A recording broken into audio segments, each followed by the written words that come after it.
अस्सलाम वालेकुम प्यारे बच्चों, मैं आपकी टीचर नासिर मिस। आज हम standard 5th English template number 15 पढ़ेंगे। Learning outcome uses noun verb adjective and preposition in speech and writing. यहाँ पर हमको पढ़ना है नाउन यानी इस्म, वर्ब फेल, एडजेक्टिव्स उसकी सिफत और प्रीपोजिशन यानी उसके लिए जो वर्ब से पहले जो हेल्पिंग वर्ब लगते हैं उसको हम प्रीपोजिशन कहते हैं। वो हमको मालूम होने चाहिए और उसको हमको लिखने आना चाहिए।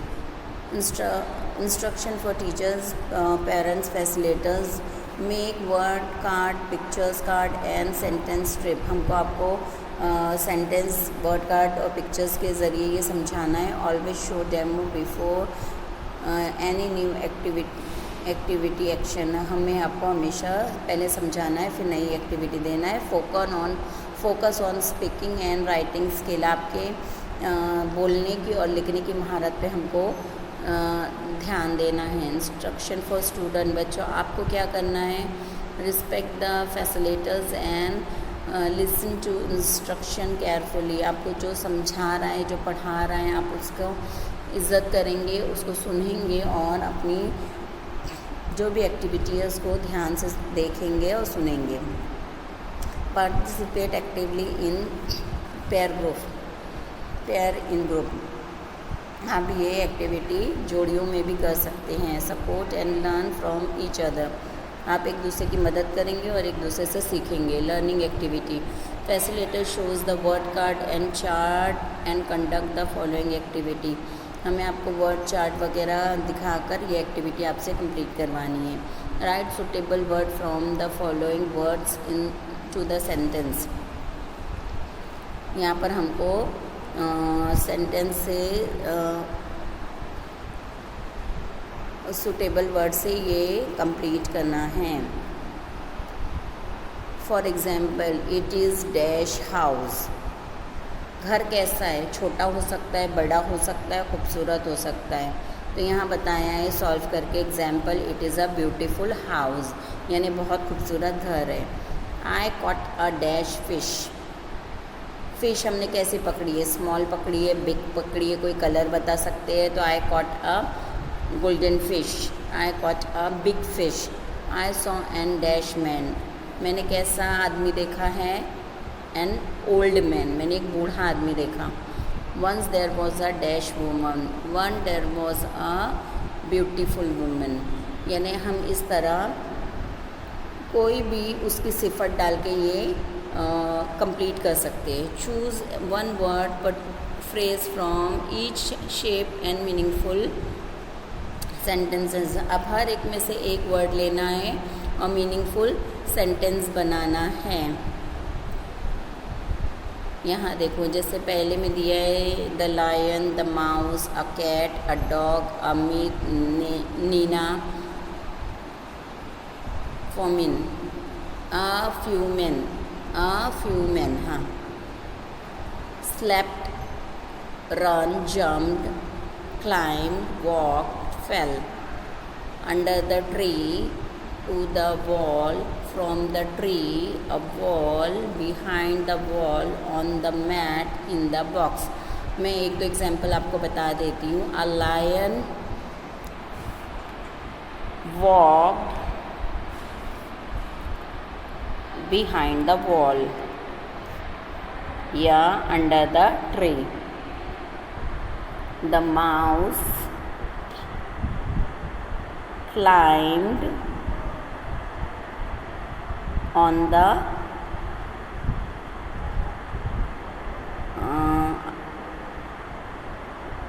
mat। नहीं सॉरी, चढ़ रहा है ना, तो नहीं। Mouse ran on the mat. A dog walk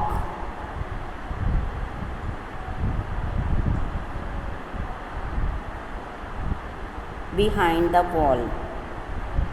इस तरह हम अलग अलग सेंटेंस प्रिपेयर कर सकते हैं। अब देखो एक एग्जांपल दिया है, a cat jumped in the box. यानी बिल्ली ने बॉक्स के अंदर जंप किया।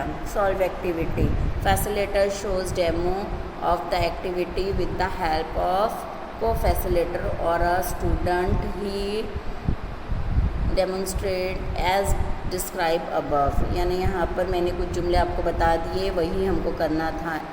Extension activity, parallel activity, reinforcement, facilitator make two group of the student and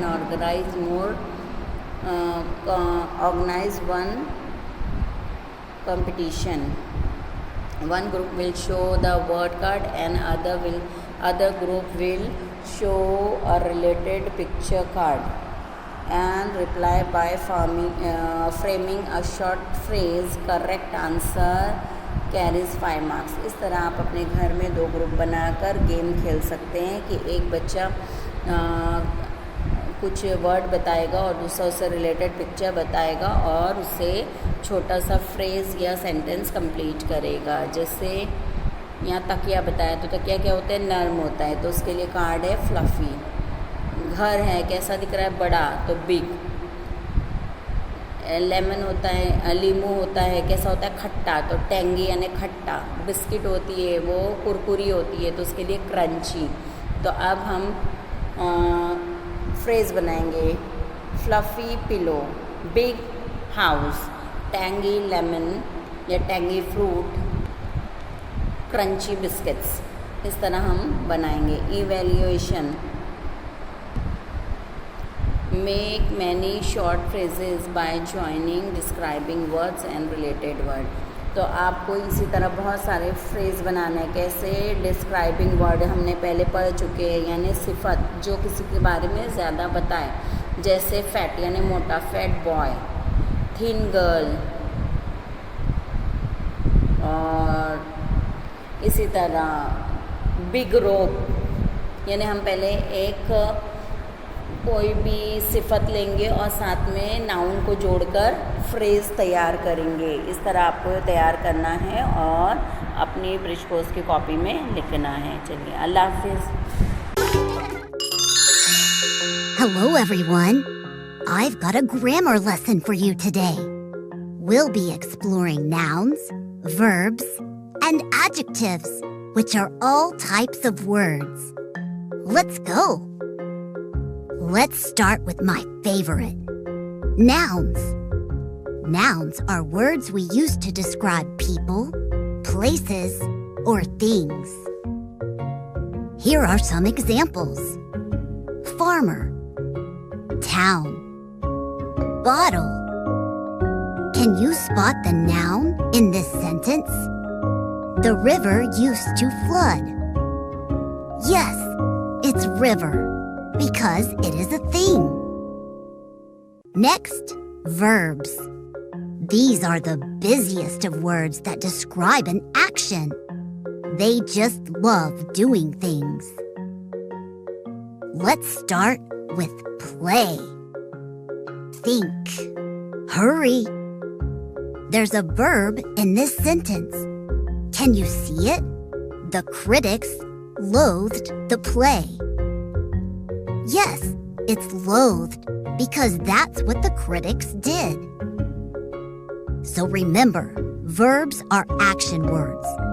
And another good trick to identifying them is that you can usually add ing or ed as a suffix.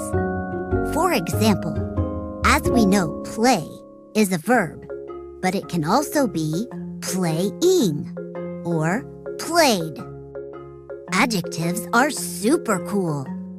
They describe a noun and help us tell the story. Do you remember I told you that farmer is a noun? Great! Now I'm going to put an adjective in front to describe the farmer. Now, he's an old farmer. The adjective is old. Here's the noun, city. Let's add the adjective busy. Now, it's a busy city. And the noun bottle becomes a green bottle when I add the adjective green to describe it. Okay, where's the adjective in this sentence? Mr. Harlow told me a funny joke. Brilliant. Funny is the adjective as it describes the joke. Okay, let's read this sentence. Everyone wanted to cuddle the baby.